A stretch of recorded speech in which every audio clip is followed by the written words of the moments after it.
이제는 그 AI가 로봇의 뇌 역할을 지금 하면서 이제 많은 사람들이 정말 로봇 서비스에 대해서도 많이 기대하고. 전시회 같은 데 가서 보면 네. 로봇이 요즘 춤추고 아주 맞아요. 난리가 예, 났죠. 정말 춤추고 정말 난리가 네. 났습니다. 야, 진짜 세상이 막 바뀌겠구나. 네. 또 어떤 리포트를 보면 뭐 골드만삭스 이런 데서는 이게 뭐 휴머노이드 시장이 35년이면 35조 시장이 형성이 될 거다. 혹시 그 한국형 그 로봇 스타트업이 글로벌 시장에서 좀 승리하기 위해서는 어떤 필살기가 필요하다고? 인정할 건 인정해야 된다. 그러니까 분명히 가격은 중국 거보다 훨씬 더 높을 수밖에 없고, 데이터에 모으는 양 이런 거는 미국에 비해서 훨씬 떨어질 수밖에 없고, 그럼 그 상황에서 이제 우리나라 스타트업이나 우리나라 기술진이 해야 될 솔루션은 뭐냐라고 하면 결국에는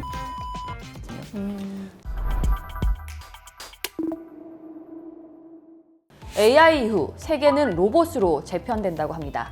그렇다면 우리는 지금 그 변화 어디쯤에 와 있을까요? 오늘은 로봇 전문 기업 엔젤 로보틱스의 창업자이자 사람을 다시 걷게 만든 기술의 주인공 카이스트 공경철 교수님을 모셨습니다. 안녕하세요. 안녕하세요. 교수님께서는 지금 세계적인 로봇 공학자이자 그리고 코스닥 상장사를 일궈낸 경영자도이신데요. 이 시점에서 교수님 보시기에 다시 이렇게 로봇이 좀 주목받는 이유는 무엇이라고 생각하시나요? 로봇이라는 분야가 이렇게 붐이 아니었던 적은 없었던 것 같아요. 네. 특히 이제 아이들은 네. 굉장히 좋아하고, 저도 어릴 때부터 로봇을 좋아하다가 지금 철이 안 들어서 지금까지도 로봇을 하고 있는데, 네. 지금의 어떤 로봇이라는 단어의 뭐 느낌, 무게감, 이거는 분명히 전하고는 좀 다르다라고 많이 생각들을 하시고, 저도 그렇게 느낍니다. 이게 그 전에 로봇이라고 하면 주로 뭐 영화에서나 아니면 애니메이션 또는 우리의 상상력이 그냥 이렇게 많이 발현이 되고 있다를 보여주는 어떤 기술의 척도 정도로 활용이 됐는데, 지금의 로봇은 AI가 있거든요. 네. 그러니까 네. 어떤 AI가 가져오는 그런 파괴적인 혁신을 네.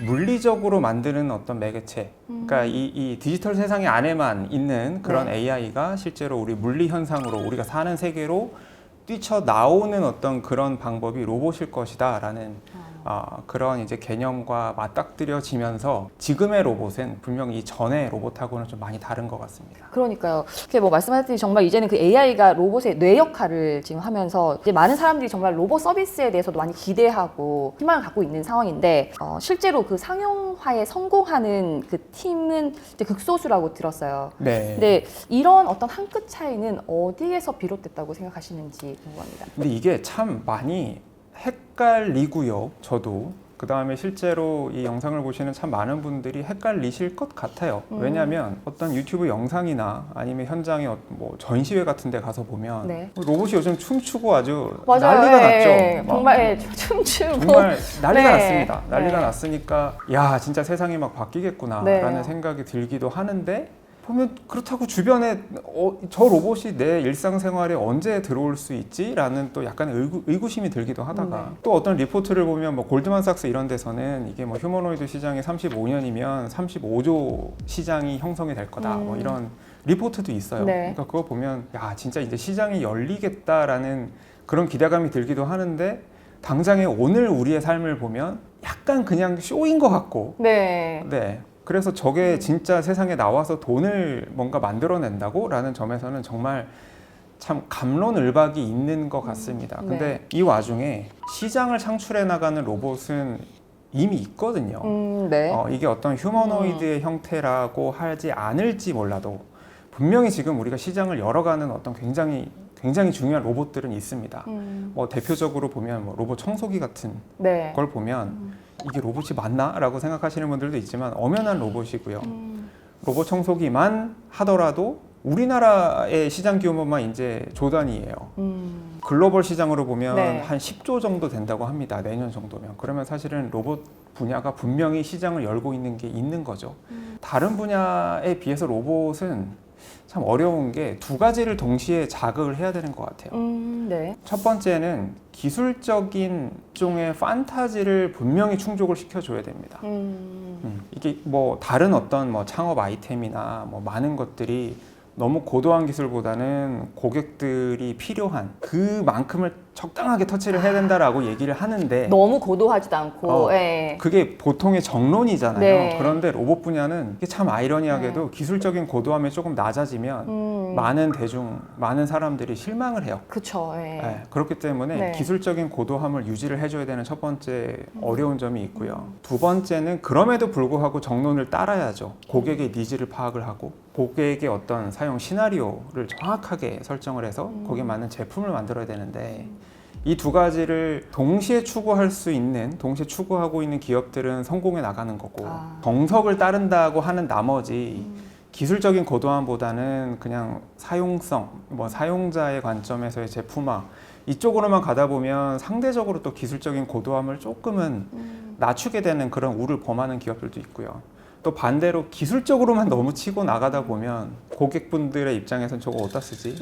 라는 게 나오는 경우에는 또 실패하는 경우가 있고 그래서 이게 참 다른 창업 아이템 이런 거에 비해서는 그 두 가지의 교집합을 만들어야 되기 때문에 조금은 어렵기도 하고 그러니까 잘만 하면 굉장히 성공할 수도 있고 네, 그런 좀 독특한 면이 있는 것 같습니다. 네. 그리고 저는 좀 궁금한 게 엔젤 로보틱스를 상장까지 이렇게 이끄시면서 수많은 고비가 있었을 것 같아요. 경영자로서 이 기술은 시장에서 된다라고 어떤 확신했던 어떤 그런 순간도 있었을까요? 말씀하신 대로 참 힘든 그런 순간도 당연히 이제 많이 있었는데 이 기술은 성공할 수 있다라고 하는 일단은 저만의 어떤 믿음은 있었던 것 같아요.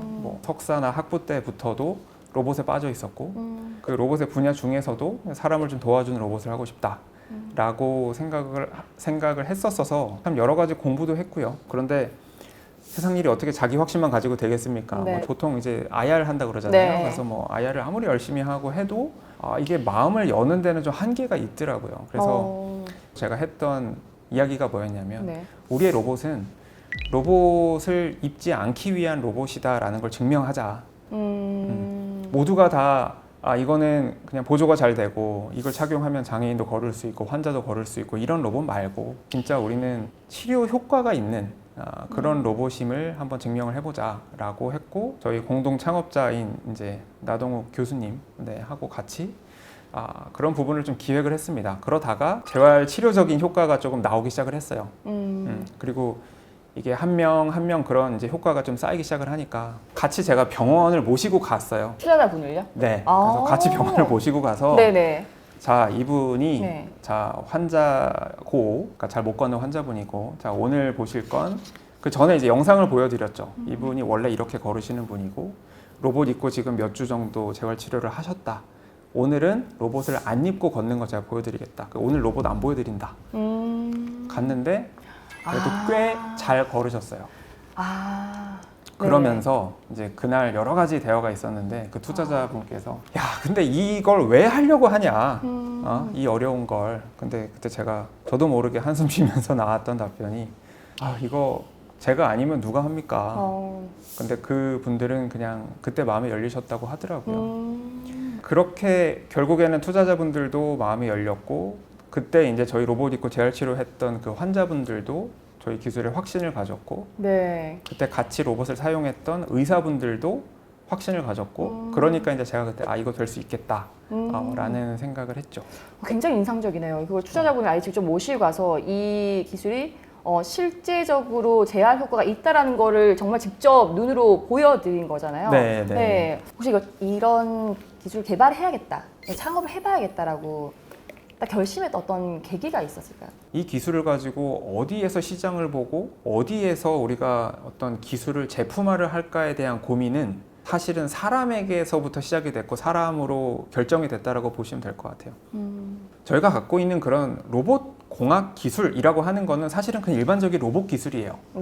뭔가 구동기 기술이 있고요. 사람하고의 상호작용을 하는 데 있어서의 그런 걸 제어하는 기술, 데이터 기술, 여러 가지 기술들은 그냥 로봇공학 기술입니다. 근데 이걸 가지고 재활치료용 의료 장비를 만들 수도 있고요. 아니면 그러니까 일상생활 보행 보조 기능을 만들 수도 있고, 장애인의 어떤 보조기를 만들 수도 있고, 아니면 환경미화원 같은 분들의 그런 이제 근력을 보조하거나 신체를 보호하는 그런 장비를 만들 수도 있는데, 지금 제가 돌이켜 보면 그때 그런 걸 왜 만들게 됐나를 지금 돌이켜보면 항상 주변에 그 영역의 전문가들이 저와 함께 있었고 그 영역의 전문가들이 저를 설득했고 제가 또 그분들을 이거는 우리의 기술 또는 제 기술로 해결할 수 있겠는데? 라고 제안을 드렸고 그러다 보니까 이게 뭔가 핏이 맞고 서로 진짜 불꽃이 맞아 터져서 그러면서 만들게 됐던 것들이지 막 처음부터 나는 무조건 이 기술은 꼭 작정하고 의료로 쓸 거야 이 기술은 네. 어디에 쓸 거야 라고 해서 시작하지는 않았던 것 같아요. 그랬다라고 하면 오히려 시장의 대응을 너무 못하지 않았을까. 왜냐면 제가 하나의 어떤 적용 사례에 너무 이렇게 깊이 있게 거기만 집착을 했다면 지금같이 시장의 목소리에 좀 유연하게 대응하고 아니면 좀 달라지는 시장의 기대값에 부응하기는 좀 어렵지 않았을까 이런 생각이 듭니다. 그 이러한 변화가 이 고령화 사회에서 만들어낼 어떤 새로운 기회라고 보시나요? 요즘 시장이 어떤가요? 당연히 맞다고 생각하고요. 근데 꼭 비단 우리나라만의 문제는 또 아니고요. 네. 기본적으로 고령화에 왜 로봇 분야가 이렇게까지 뭔가 중요한 역할을 할 거냐라고 하면 일단은 의료 재활 관점에서의 그 정말 많은 분들을 지금 의료 체계에서 다 감당을 못 합니다. 네. 고령자가 환자는 아니잖아요. 그렇죠. 네. 환자는 환자죠. 네. 네. 뭐 고령 환자겠죠. 근데 그냥 고령자라고 해서 환자로 이렇게 할 수도 없고 그런데 분명히 뭔가 케어는 필요한 분들이고 그러니까 지금 우리 뭐 여러 가지 그런 건강보험 체계나 이런 상황에서 지금의 그 정말 빨라져가는 고령화 시대를 제대로 대응하기가 참 쉽지 않은 부분이 있기 때문에 네. 결국에는 로봇이라는 좀 새로운 대안이 필요할 수밖에 없는 거고요. 두 번째는 어쨌든 고령자 분들이 나이가 드셨다라는 그 하나만 빼놓고 보면 다 전문가 분들이세요. 네. 그러니까 그분들의 그런 경험과 전문적인 노하우와 이런 게 다 데이터잖아요. 네. 그러면 사실은 국가적으로 그분들의 데이터를 다 이렇게 뭔가 진짜 자산화하는, IT화 하기 네. 전에, 그러니까 자산화를 하기 전에 그분들의 행동을 다 이렇게 무력화시키는 거는 정말 국가적 낭비죠. 그래서 이거는 사실은 네. 굉장히 뭐 고령자분들을 도와드려야 돼 뭐 이런 게 아니라 진짜 자산은 데이터잖아요. 요즘 네. 세상에 그 데이터를 다 갖고 계신 분들인데 어떻게든 이제 뭔가 그분들로 하여금 이제 또 다른 어떤 부를 창출할 수 있게끔 도와드려야 되는 신체적인 어떤 불편함, 좀 어려움 이런 부분이 있으니까 당연히 뭐 물리적인 보조를 해드려야 되고 그러니까 이제 로봇의 도움이 또 필요한 부분이 있고요. 그래서 뭐 여러 가지로 그런 고령화 시대에서의 로봇 기술이라고 하는 거는 실제로 그분들이 수요자기 때문에도 있고요. 네. 국가적으로 그분들을 보호하고 계속해서 건강 수명을 늘려가야 되기 때문에도 있고요. 그 다음에 그분들이 갖고 있는 그 잠재적 데이터 그게 워낙에 강력한 어떤 우리의 부를 창출할 수 있기 때문에도 있습니다. 그래서 고령화는 로봇 기술하고는 뗄래야 뗄 수가 없는 네. 부분이 있죠. 그렇겠네요, 정말. 혹시 그 한국형 그 로봇 스타트업이, 그러니까 뭐 테슬라나 그리고 엔비디아 같은 그 자본 그 공세를 뚫고 글로벌 시장에서 좀 승리하기 위해서는 어떤 필살기가 필요하다고 교수님이 생각하시는지 궁금합니다. 일단 로봇 분야에 굉장히 다양한 기술들이 하루가 다르게 쏟아져 나오고 있죠. 네. 근데 너무 현혹되지 않아야 될 필요는 있다고 생각합니다. 일단은 굉장히 큰 배포를 좀 가져야 될 것 같고요. 네. 왜냐하면 어차피 우리나라의 우리 스타트업, 우리 기술은 미국식이나 중국식으로는 승부를 낼 수는 없어요. 진짜 막대한 어떤 데이터를 확보할 수 있고 막대한 자금을 넣고 그런 진짜 상상하기 어려운 규모의 데이터 센터를 만들어서 정말로 막대한 데이터를 뽑아내는 그런 방식으로 가는 것도 우리나라에서는 쉽지 않고요. 네. 애초에 원재료를 들고 있는 중국과 같이 뭔가 가격 경쟁을 하겠다 이런 것도 사실은 쉽지 않습니다. 네. 인정할 건 인정해야 된다. 그러니까 분명히 가격은 중국 거보다 훨씬 더 높을 수밖에 없고 데이터에 모으는 양 이런 거는 미국에 비해서 훨씬 떨어질 수밖에 없고 그럼 그 상황에서 이제 우리나라 스타트업이나 우리나라 기술진이 해야 될 솔루션은 뭐냐라고 하면 결국에는 도메인 날리지거든요. 진짜 물리를 정말 잘 이해하고 데이터를 조금 덜 쌓고도 물리적으로 이 로봇 시스템이 알아서 물리를 워낙에 잘 다뤄서 정말 데이터를 조금만 넣어줘도 네. 굉장히 제어가 잘 될 수 있고 지능적으로 상황을 판단해서 뭔가 이제 태스크를 수행할 수 있는 그런 로봇 시스템 자체를 만들어야겠죠. 이제 그게 이제 우리의 살 길이라고 보고요. 네. 예를 들면 뭐 어떤 두 명의 운동선수가 있는데 원래 운동을 굉장히 못하는 사람이 정말 열심히 훈련시키고 많은 진짜 학습을 통해서 잘 되는 방법도 있는데 우리나라의 로봇은 그러기는 쉽지 않다라고 하면 애초에 운동신경이 기가 막힌 로봇을 먼저 만들어야겠죠. 네, 그렇게 해서 진짜 적은 양의 트레이닝으로도 세상 모든 운동 경기에서 우승할 수 있는 그런 로봇 시스템을 잘 만들어야 된다라고 하는 부분이 있어서 분명히 우리는 우리만의 어떤 한국형 로봇 기술, 한국형 어떤 로봇 또는 AI 이런 식으로 승부를 해야지 너무 미국은 저렇게 하니까 우리도 저 방향으로, 중국은 이렇게 하니까 중국은 우리도 이 방향으로라고 했다가는 언제나 우리는 팔로워가 될 수밖에 없는 거죠. 그러기에는 세상이 너무 빨리 바뀝니다. 네. 네, 그래서 따라가기도 쉽지 않고요. 네. 이게 이런 것 같아요.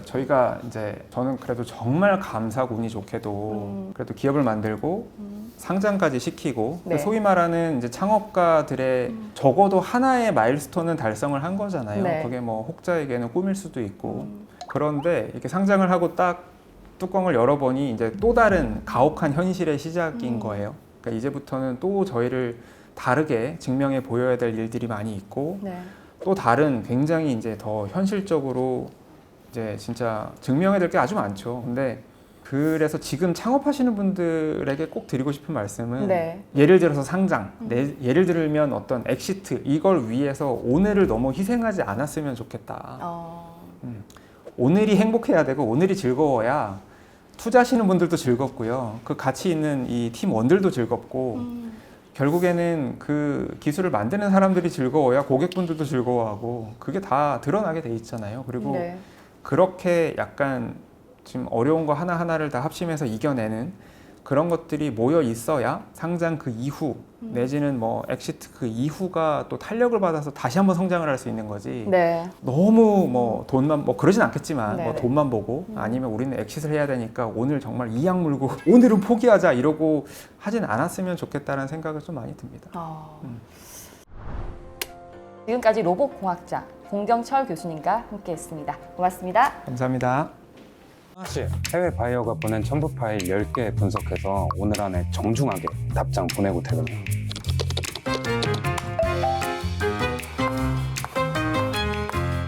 너 뭐냐?